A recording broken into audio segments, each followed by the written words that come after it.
নবম শ্রেণীর শিক্ষার্থীরা, আশা করি তোমরা সবাই অনেক ভালো আছো। তোমাদের ষষ্ঠ উইকের পদার্থবিজ্ঞানের অ্যাসাইনমেন্টের প্রশ্নটি তোমরা এখানে দেখতে পারতেছো। প্রশ্নটা আমি তোমাদের জন্য একবার পড়ে দেখাচ্ছি এবং পরবর্তীতে এটা সমাধান সম্পূর্ণটা তোমরা এই ভিডিওতে পাবে। ভিডিওটি না টেনে ধীরে ধীরে দেখো, সম্পূর্ণটা বুঝতে পারবে। প্রশ্ন বলা ছিল একটা উদ্দীপকে দেওয়া আছে 120 ডিগ্রি সেলসিয়াস তাপমাত্রার একখণ্ড বস্তুর ভর 50 গ্রাম। বস্তুটিকে একটি 500 গ্রাম ভরের অ্যালুমিনিয়ামের ক্যালোরিমিটারে 20 ডিগ্রি সেলসিয়াস তাপমাত্রায় 150 গ্রাম পানিতে ছেড়ে দেওয়ার পর মিশ্রণের তাপমাত্রা 30 ডিগ্রি সেলসিয়াস পাওয়া গেল। বস্তুটির আপেক্ষিক তাপ দেওয়া আছে 1500 joule per kg per kelvin এবং অ্যালুমিনিয়ামের আপেক্ষিক তাপ সেটা দেওয়া আছে 900 joule per kg per kelvin. প্রথম কোশ্চেন, তাপ ধারণ ক্ষমতা কাকে বলে। দ্বিতীয় কোশ্চেন, মাটির কলসিতে পানি ঠান্ডা থাকে কেন ব্যাখ্যা করো। এই দুইটা কোশ্চেনের ব্যাখ্যা আমি পরবর্তী পেজে দেখাবো। তৃতীয় কোশ্চেন, বস্তু কর্তৃক বর্জিত তাপ নির্ণয় করো। আর চতুর্থ কোশ্চেন, উপরোক্ত তথ্যগুলো ক্যালোরিমিতির মূলনীতিকে সমর্থন করে কিনা গাণিতিকভাবে বিশ্লেষণ করো। তোমাদের অ্যাসাইনমেন্টে যেভাবে লিখতে হবে আমি A to Z সেইভাবে লিখে তোমাদের এখন দেখাবো।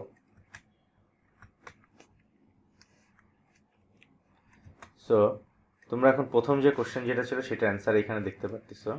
প্রথম আমাদের কোশ্চেনটা ছিল তাপ ধারণ ক্ষমতা কাকে বলে।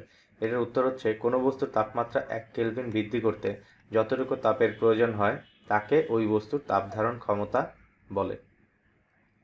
আমাদের দ্বিতীয় প্রশ্নটি ছিল, মাটির কলসিতে পানি ঠান্ডা থাকে কেন। সেটার উত্তর হচ্ছে যে, মাটির কলসিতে অসংখ্য ক্ষুদ্র ক্ষুদ্র ছিদ্র থাকে। সেই ছিদ্রগুলো দিয়ে, এ সকল ছিদ্র খালি চোখে দেখা যায় না, এ সকল ছিদ্র দিয়ে কলসির ভেতরের পানি চুইয়ে বাইরে বের হয়ে আসে এবং বাষ্প হয়ে আকাশে উড়ে যেতে চায়। এখন পানির বাষ্প হওয়ার জন্যে তাপের প্রয়োজন। সেই তাপটা পানি কোথা থেকে গ্রহণ করবে? সেই তাপটা পানি গ্রহণ করে হচ্ছে তোমার আমাদের যে পাত্র বা কলস আছে, মাটির কলস, সেই কলসের আমাদের ভেতরের যে পানি আছে সেই পানি তাপ দেয় আমাদের এই যে বাইরে যে বিন্দু বিন্দু পানি কণা জমা থাকে তাদেরকে বাষ্প করার জন্য যে তাপের প্রয়োজন হয় সেই তাপটা পানি গ্রহণ করে ভেতরের পানি থেকে। সো এই কারণে ভেতরের পানি তাপমাত্রাটা কমে যায় এবং ভেতরের পানিটা ঠান্ডা থাকে। সো সম্পূর্ণ কোশ্চেনের অ্যান্সারটা আমি এখানে সুন্দর করে গুছায় লিখে দিচ্ছি। আশা করি যে তোমরা এটা এইভাবেই লিখতে পারবে, গুছায় লিখতে পারবে এবং তোমাদের যে কাঙ্ক্ষিত অ্যান্সার সেটা তোমরা পেয়ে গেছো। এখন তৃতীয় যে কোশ্চেন যেটা আছে সেটা আমরা একটু দেখি। বস্তু কর্তৃক গৃহীত তাপ নির্ণয় করো।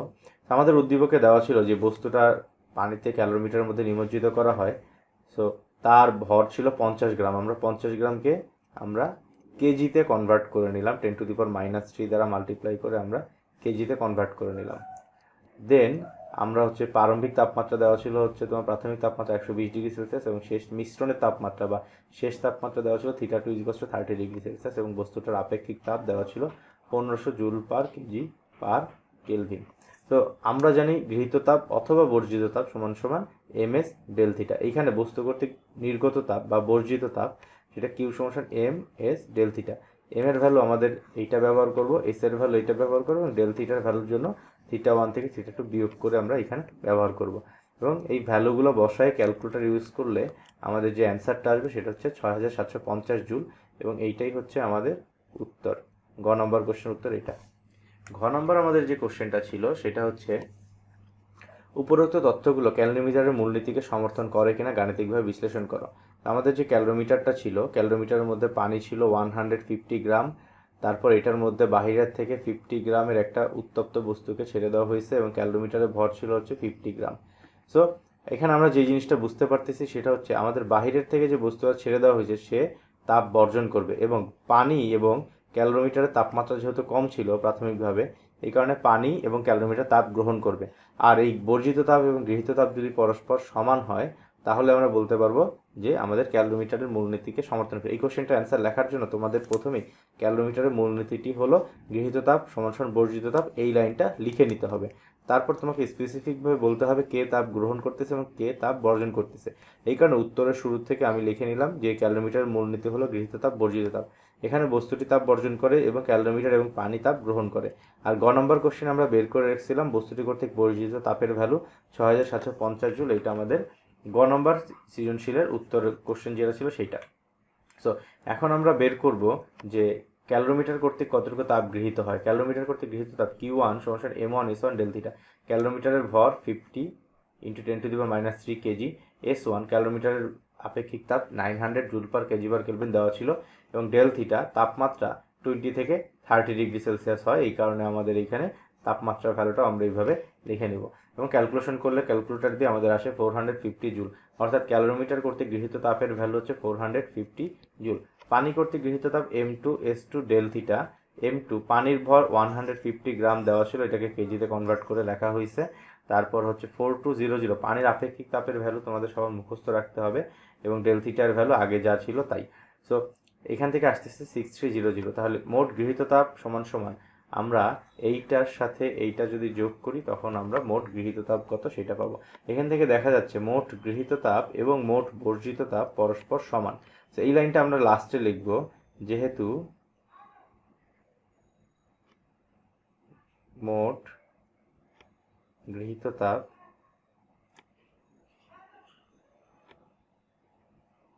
এবং বর্জিত তাপ পরস্পর সমান, সুতরাং উদ্দীপকের তথ্য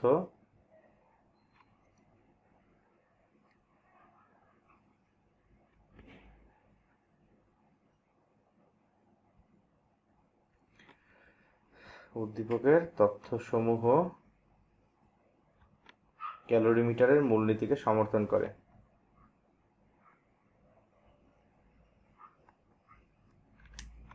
মূলনীতি সমর্থন করে।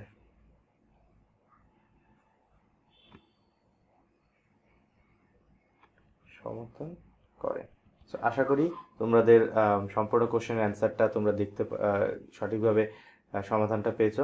তো এখন তোমাদের যাদের ষষ্ঠ সপ্তাহের গণিত অ্যাসাইনমেন্টের অ্যান্সারটা জানা দরকার হবে তারা আমাদের এইখান থেকে লিঙ্ক থেকে এইখানে ক্লিক করে আমাদের অ্যাসাইনমেন্টের সমাধানটা তোমরা এখন দেখে নাও। সকলে ভালো থেকো, ধন্যবাদ।